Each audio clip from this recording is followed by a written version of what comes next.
سورۃ الحشر کی آیت نمبر 5 ہے۔ الحمدللہ وکفی وسلام علی عبادہ الذین اصطفی خصوصا علی سید الرسل وخاتم الانبیاء وعلی آلہ واصحابہ الاتقیاء اما بعد فاعوذ باللہ من الشیطان الرجیم بسم اللہ الرحمن الرحیم ما قطعتم من لینۃ او ترکتموها قائمة على اصولها فبإذن اللہ وليخزي الفاسقین وما أفاء الله على رسوله منهم فما أوجفتم عليه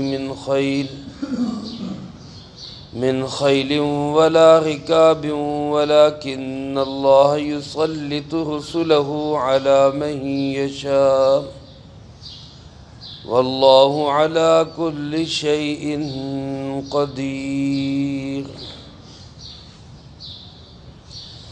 ما قطعتم من لینۃ او ترکتموها، جو کوئی بھی کاٹا کوئی کھجور کا درخت تم نے، او ترکتموها قائمة علی اصولها، یا تم نے اس کو چھوڑ دیا اپنی جڑوں پہ قائم، فبإذن اللہ، یہ سب اللہ کے حکم سے ہوا، وَلِيُخْزِيَ الْفَاسِقِينَ، اور اس لیے کیا گیا تاکہ رسوا کرے وہ اللہ فاسقوں کو، وَمَا أَفَاءَ اللَّهُ عَلَى رَسُولِهِ، اور جو کوئی مال فے دیا اللہ نے اپنے رسول صلی اللہ علیہ وسلم کو، فَمَا أَوْجَفْتُمْ عَلَيْهِ مِنْ خَيْلٍ وَلَا رِكَابٍ، تو نہیں تم نے دوڑائے ان پر نہ کوئی گھوڑے نہ سواریاں، وَلَكِنَّ اللَّهَ يُسَلِّطُ رُسُلَهُ عَلَى مَن يَشَاءُ، لیکن وہ اللہ ہی ہے جو مسلط کر دیتا ہے اپنے رسولوں کو جس پہ چاہتا ہے، وَاللَّهُ عَلَى كُلِّ شَيْءٍ قَدِيرٌ، اور اللہ رب العالمین ہر چیز پہ قدرت رکھنے والا ہے۔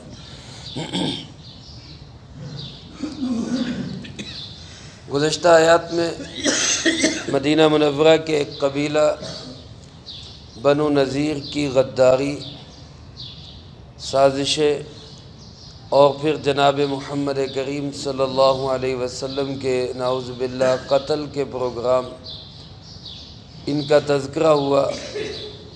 ایسے جرائم اور گھنونی سازشوں کی وجہ سے سرکار دو عالم صلی اللہ علیہ وسلم نے ان کو سزا دینے کا اور ان کی سرکوبی کا پروگرام بنایا۔ جب ان پہ چڑھائی کی گئی تو یہ قلعوں میں بند ہو گئے، اپنے آپ کو انہوں نے اپنے مضبوط قلعے میں محصور کر لیا، اور ان کا خیال یہ تھا کہ یہ قلعہ ہمیں اللہ کی پکڑ سے بچا لے گا۔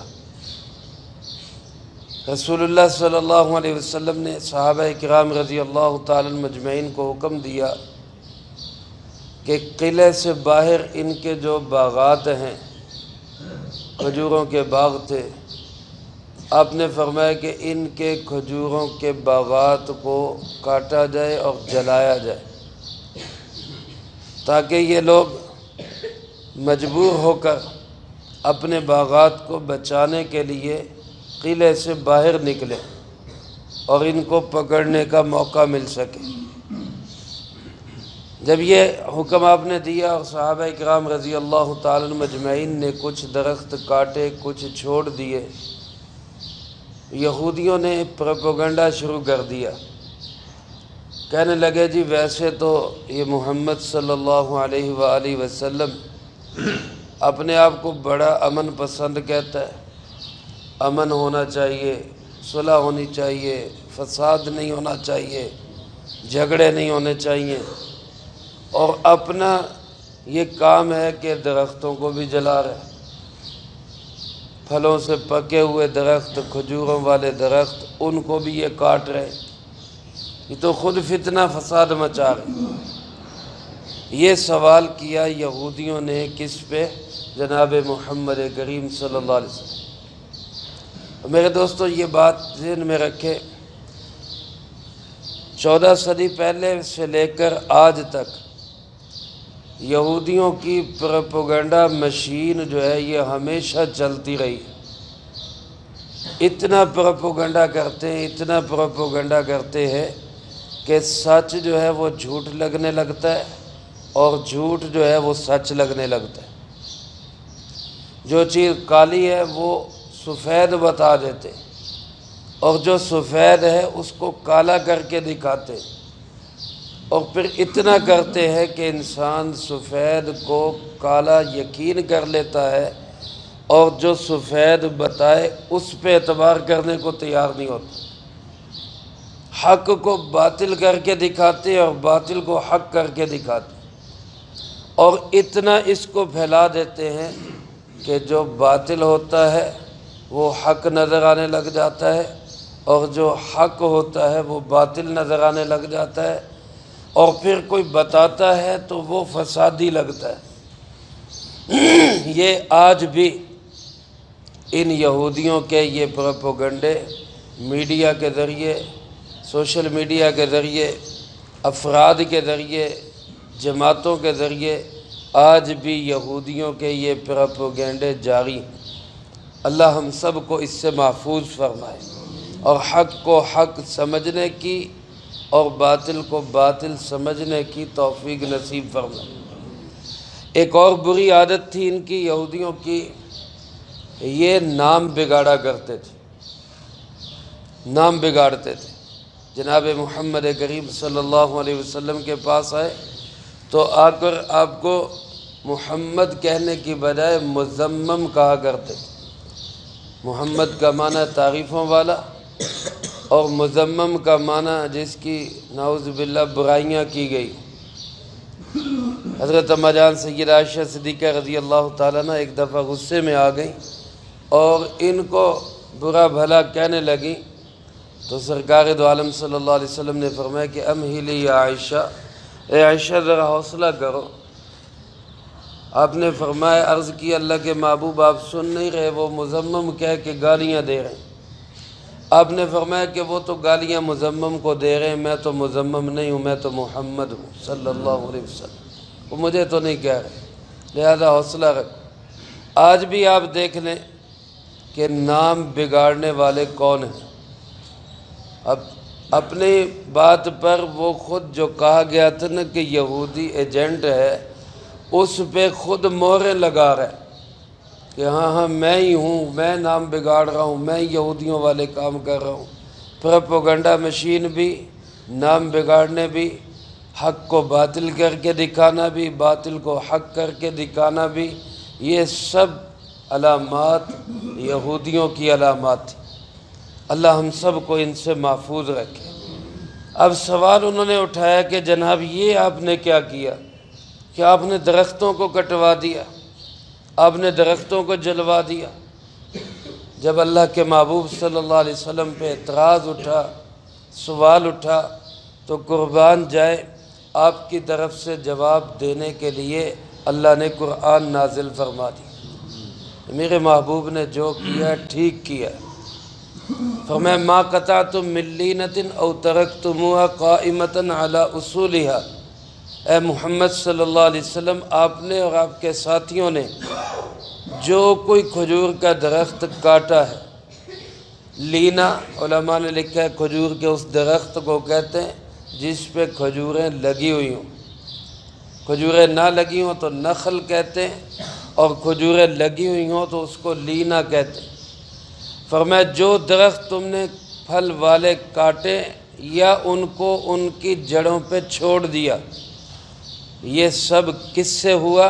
فرمایا فبإذن اللہ، یہ اللہ کی اجازت سے ہوا ہے، اللہ کے حکم سے ہوا ہے۔ اگر کوئی کاٹا ہے تو وہ اس لیے یہودیوں کو نقصان ہو، اس لیے کاٹے کہ دشمن کی ذلت و رسوائی ہو، اس لیے کاٹا ہے کہ وہ مجبور ہو کر قلعوں سے باہر نکلے۔ اگر کوئی چھوڑ دیا ہے تو وہ اس لیے چھوڑا ہے کہ وہ کل کو مسلمانوں کے کام آئے، عوام کے کام آئے، لوگوں کے کام آئے۔ تو اللہ پاک فرماتے کاٹنا بھی اللہ کی مرضی سے ہوا اور چھوڑنا بھی اللہ کی مرضی سے ہوا۔ جب ہر کام اللہ کے حکم، ارادے، مشیت اور مرضی سے ہوا تو پھر حضرت محمد صلی اللہ علیہ وسلم پہ تو کوئی اعتراض نہیں۔ اعتراض کرنا ہے تو اللہ پہ کرو، تو اللہ کو کہو کہ یہ حکم کیوں دے دی۔ تو گویا اللہ رب العالمین نے یہ جواب دے دیا کہ یہ تمہیں سزا جو ملی ہے یہ حضرت محمد صلی اللہ علیہ وسلم نے نہیں دی، اللہ نے دی۔ اور فرمایا یہ کس لیے دیے گئے؟ وَلِيُخْزِيَ الْفَاسِقِينَ، یہ حکم اس لیے دیا گیا تاکہ یہ فاسق اور یہ بدماش اور یہ غنڈہ گرد لوگ یہ رسوا ہو، ان کی ذلت ہو۔ بعض اوقات اللہ پاک ڈھیل اس لیے بھی دے دیتے ہیں کہ اور زیادہ ذلیل ہو جائے، اور زیادہ ذلیل ہو جائے۔ اللہ ہم سب کو دنیا آخرت کی ذلت اور رسوائی سے محفوظ فرمائے۔ چنانچہ اسی وجہ سے بنو نذیر مجبور ہوئے اور انہوں نے اپنے قلعے چھوڑے، جو ساز و سامان لے جا سکتے تھے اٹھا کے لے گئے۔ اس کے باوجود آپ صلی اللہ علیہ وسلم کو اور صحابہ کرام رضی اللہ تعالیٰ عنہم مجمعین کو بے شمار مال غنیمت حاصل ہوا، بہت زیادہ۔ علماء نے لکھا سینکڑوں کی تعداد میں زرے، کچھ 350 کے قریب اونٹ، اسی طرح تلواریں، نیزے اور بہت سا مال غنیمت یہ مسلمانوں کے ہاتھ لگا۔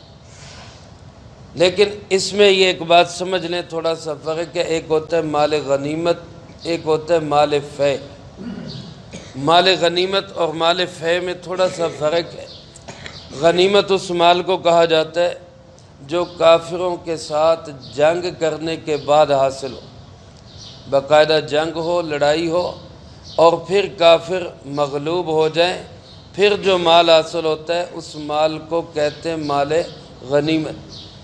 اور جہاں مسلمان حملہ کریں لیکن جنگ کی نوبت نہ آئے، کافر خود ہی مال چھوڑ کے بھاگ جائے، اس کو مال فے کہا جاتا ہے۔ مال فے اور مال غنیمت کی تقسیم میں بھی تھوڑا سا فرق ہے۔ مال فے پہ تمام تر اختیار جناب نبی پاک صلی اللہ علیہ وسلم کو تھا، لیکن یہ اختیار مالکانہ نہیں، حاکمانہ تھا۔ یا سے مغالطہ لگتا ہے کچھ لوگوں کو کہ آپ صلی اللہ علیہ وسلم کا مال تھا وہ حضرت ابوبکر صدیق کھا گئے، نعوذ باللہ من ذالک۔ آپ صلی اللہ علیہ وسلم کو جو اختیار تھا وہ مالکانہ اختیار نہیں، حاکمانہ اختیار تھا۔ آپ حاکم تھے تو مال آپ کا تھا، پھر حضرت ابوبکر صدیق حاکم بنے تو مال ان کا تھا۔ اس لیے اگر انہوں نے اس کی تقسیم میں کسی کو کم زیادہ دیا ہے، حاکم ہونے کی حیثیت سے ان کو اختیار تھا۔ تو بہرحال اللہ پاک ارشاد فرماتے وَمَا أَفَاءَ اللَّهُ عَلَىٰ رَسُولِهِ مِنْهُمْ، اور جو اللہ نے مال فے دیا تمہیں ان یہودیوں سے، ان بنو نذیر والوں سے، اللہ فرماتے فَمَا أَوْجَفْتُمْ عَلَيْهِ مِنْ خَيْلٍ وَلَا رِكَابٍ، یہاں تم نے تو کوئی گھوڑے نہیں دوڑائے، تم نے تو کوئی سواریاں نہیں دوڑائی، تم نے تو کوئی جنگ نہیں کی، تمہیں تو کوئی لڑنا نہیں پڑا۔ ٹھیک ہے تم گئے وہاں جا کے تم نے محاصرہ کیا، لیکن وہاں جنگ تو ہوئی نہیں، وہ ویسے ہی بھاگ گئے اور تمہیں قلعہ مل گیا، تمہیں مال مل گیا۔ تو یہ مال غنیمت نہیں ہے، یہ مال فے ہے۔ تو اللہ پاک ارشاد فرماتے وَلَكِنَّ اللَّهَ يُسَلِّطُ رُسُلَهُ عَلَىٰ مَن يَشَاءُ، اللہ اپنے مرضی سے، اپنی قدرت سے اپنے رسولوں کو جس پہ چاہتے ہیں غالب کر دیتے۔ یہ تو اللہ نے غلبہ دے دیا، تم نے تو کوئی اس میں کوئی کردار ادا نہیں کیا، تم نے تو اس میں کوئی جنگ کے جوہر نہیں دکھائے۔ تو لہذا جب یہ سب اللہ رب العالمین کی طرف سے ہوا ہے تو یہ مال غنیمت نہیں بلکہ مال فے ہے۔ اور اللہ رب العالمین ہر چیز پہ قدرت رکھنے والا ہے، وہ جو چاہتا ہے کر سکتا ہے۔ اب مال فے کی تقسیم کیسے ہوگی، اس کا تذکرہ اللہ پاک نے اگلی آیات میں کیا ہے، وہ انشاءاللہ اگلی فرصت میں آئے گا۔ اللہ پاک سے دعا ہے اللہ مجھے آپ کو سب کو قرآن و سنت کی صحیح سمجھ نصیب فرمائے، اور آج اس پروپیگنڈے کے دور میں حق کو حق سمجھنے کی اور باطل کو باطل سمجھنے کی توفیق نصیب فرمائے۔ جو کہا سنا اس کو زندگی میں لا کے دوسروں تک پہنچانے کی توفیق عطا فرمائے۔ اللہم انت السلام ومنک السلام، تبارک ربنا وتعالیت یا ذا الجلال والاکرام۔ اللہم اعنا علی ذکرک وشکرک وحسن عبادتک۔ اللہم احسن عاقبتنا فی الامور کلہا وأجرنا من خزي الدنيا وعذاب الآخرة۔ اللهم باقية كباقية الوليد، اللهم استر عوراتنا وآمن روعاتنا، اللهم إنا نجعلك في نحورهم ونعوذ بك من شرورهم، اللهم اكفنا بحلالك عن حرامك وأغننا بفضلك عمن سواك۔ اے مولا کریم یا اللہ پاک، اس پورے ہفتے میں جتنا درس قرآن ہوا، طلبہ عزیز طالبات نے جو پڑھائی کی، ان احباب نے جو جو اعمال کیے، اللہ ان تمام مقبول اعمال کو اپنی بارگاہ میں قبول فرما۔ اے اللہ پاک ان مقبول اعمال کا جو ثواب ہمارے پیارے آقا جناب محمد کریم خاتم النبیین صلی اللہ علیہ وسلم کو پہنچا۔ آپ علیہ السلام کو ہم سب کی طرف سے بہترین جزائے خیر نصیب فرما۔ آپ کے توسل سے تمام انبیاء، تمام صحابہ، تمام اہل بیت، ازواج مطہرات، بنات اطہار، نبی پاک صلی اللہ علیہ وسلم کی امت کے وہ تمام لوگ جو اس دنیا سے جا چکے، جو موجود ہیں، جو قیامت تک آئیں گے، اللہ سب کو اس کا اجر و ثواب نصیب فرما۔ بالخصوص حاضرین مجلس میں سے جس کے جو عزیز و اقارب، رشتہ دار، دوست، احباب، اساتذہ، مشائخ، والدین اللہ پاک اس دنیا سے جا چکے، اللہ ان سب کو اس کا اجر و ثواب نصیب فرما۔ خاص طور پہ ہمارے عزیز بھائی شانی، اس کی دادی ماں گزشتہ دنوں انتقال فرما گئی۔ اسی طرح ہمارے ایک بھائی عابد نصیر صاحب ہیں، ان کے والد محترم گزشتہ دنوں انتقال فرما گئے، اللہ ان کو اس کا اجر و ثواب نصیب فرما۔